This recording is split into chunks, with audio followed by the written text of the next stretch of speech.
Yo, what's up guys? It's your boy ZXRR here, bringing you another Division 2 video. In this video, I'll be showing you guys 8 tips, tricks, and changes in the new Warlords of New York update and Gear 2.0. I hope these do help you out. Please like and subscribe and comment down below anything, any tips, anything that you think that I missed, that you've noticed. Is the underground farming routes that I take.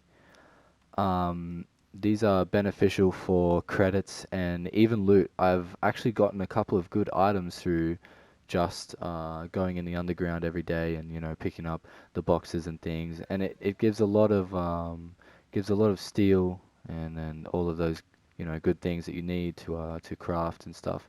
So what you want to do is you want to head over to this underground location right here. I will put a clip of what it kind of looks like, and basically you just want to run, as you can see the little yellow line, you just want to follow it through, pick up all the boxes and pick up all the loot. There's little rooms. I'll try and get a clip of me running through it. Um,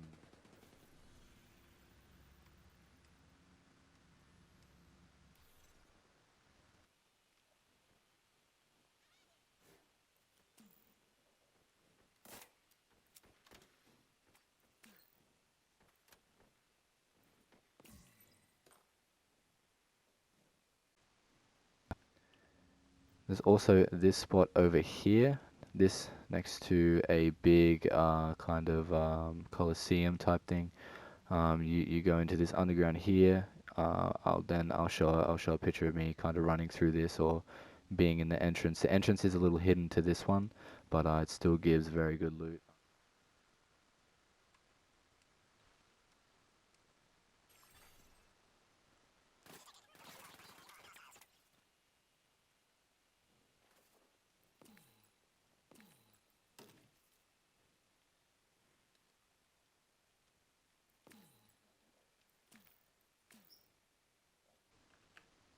I would recommend doing this every day, just going through them, running through them.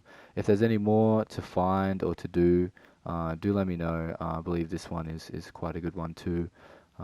This place right here on the map, this entrance here, is the best spot to find gear, and you get the electronics and all of the materials that you need. This is the probably by far the best spot. So I'll run through it quickly and yeah, let you guys see what's kind of inside and where to go.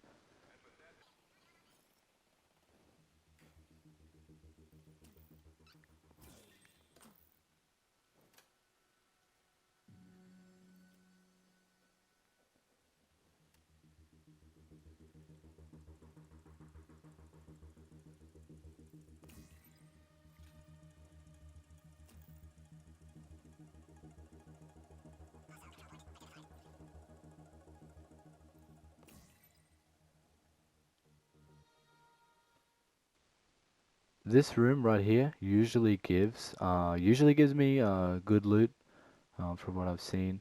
So that's how you kind of get here. Feel free to explore more of this underground area. There's still boxes and that are laid out around. But yeah, if you find any more, feel free to put it in the comments. So recalibration has taken a different approach now. It's taken a different turn. And now, as you can see, you have the recalibration station and the recalibration library. The recalibration station is for re-rolling gear. As you can see, let's say with an assault rifle, if I want to re-roll any of these, I can. And the other side is probably the more, I would say, complicated side. It's the recalibration library. This is new to the game with Warlords of New York and Gear 2.0. So what you can do here is you can store talents and you can store core attributes and attributes. You can do this on any weapon type, on any piece of gear. And what most people don't know is that when you roll a armor roll, as you can see, or a weapon damage roll, it will always stay there. So as you can see, this 132 armor roll, and I can use this on, if I go back here really quick, if I want to go to, say, a chest piece, as you can see, I've got the 132 armor roll already, but if I want to say re-roll this piece of gear for more armor, I can always go and do that, and I can do that infinite amount of times, which is, in my opinion, really good. I really like this change. That means if you get one, all you need is one God roll stat, and you can always then store it here in the recalibration library. Moving on to another tip here, we have dark zone farming. So the DZ is probably at the moment the best place to get gear, to get good God roll gear, and probably one of the fastest ways to actually farm gear. Um, there is a new addition to the DZ, a couple new additions where you get the third extraction point, and you also have, there's none here right now, but you also have heroic landmarks, and they are new to the game. They are quite difficult. I wouldn't recommend if you were solo. Um, but yeah, DZ farming is probably at the moment the best way to get gear, in my opinion. So another great way of getting gear, also from what I've found, is the vendors.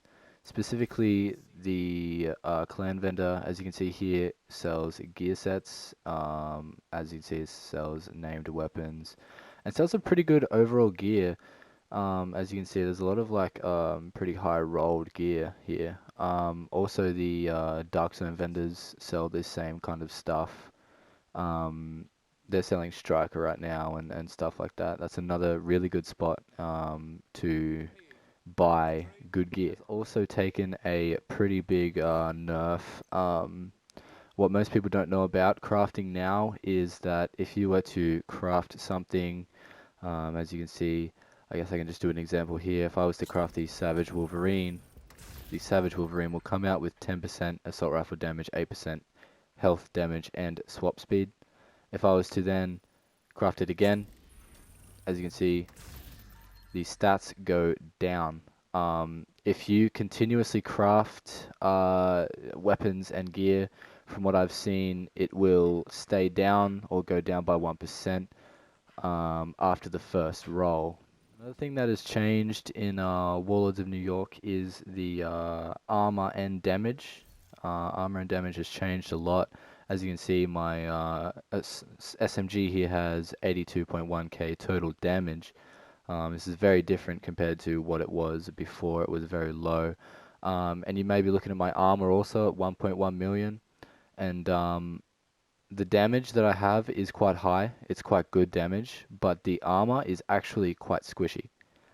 And you might be looking at 1.1 million armor saying, well, that doesn't look squishy to me, but in this new update, it is actually sort of squishy. I would not drop below 1 million armor, I don't think.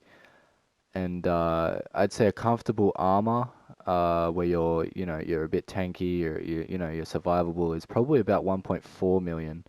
Um, that's probably a comfortable spot. I run a little bit lower because of my build, but that's a big thing that I see people saying, "Oh, you have 1.1 million armor. How'd you do that?" It's not really that hard to do, and it's also not that good. It's quite squishy. So that's just another thing that I don't really see too many people talking about, is how squishy the armor is, even though it seems like very tanky. Another change that actually came with the update before Warlords, which I don't see many people talking about, is the addition of textiles. So as you can see on the bottom right, I have textiles and premium credits. Now, people don't know what textiles do. Is if I am to go over to the shop here and find a shirt, as you can see this one, you can actually pay with it with textiles.